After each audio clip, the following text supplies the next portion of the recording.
We have new details tonight on last Thursday's hit and run in Springfield, which led to the death of a motorcyclist and shut down the South End Bridge. As we told you yesterday, a suspect has been arrested in connection, being held on a $1.5 million cash bail. Western Mass News reporter Madison Lasowski joins us live in Springfield with the latest information on the suspect. Madison.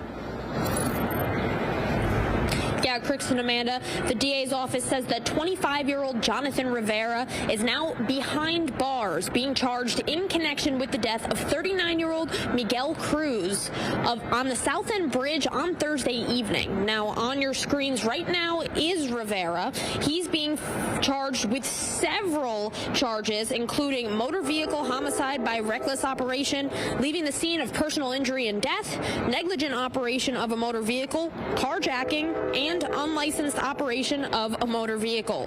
Western Mass News obtained the court documents from this case that state emergency crews responded to the bridge around 6:45 Thursday evening following reports that a car struck a motorcycle. Cruz was taken to Bay State Medical Center in serious condition, where he later died from his injuries. Investigators say witnesses reported that the driver of the car pulled over after hitting that motorcycle.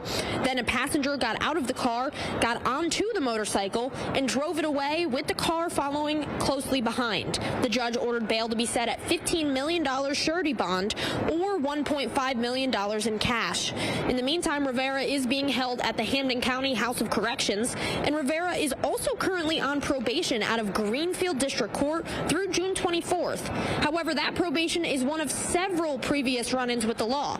Rivera has charges dating back to 2019, and the Massachusetts court system confirms that these charges span across Springfield, Palmer, Greenfield, and Northampton. There were several instances of unlicensed operation of a motor vehicle, uninsured motor vehicle, unregistered motor vehicle, and concealing license plate numbers charges. In 2022, Rivera also faced charges of burglary and larceny and negligent operation of a snow or recreational motor vehicle. Now, Rivera is set to return to court on June 9th for his pretrial hearing. In the meantime, the Hampden DA's office and state police are continuing to investigate.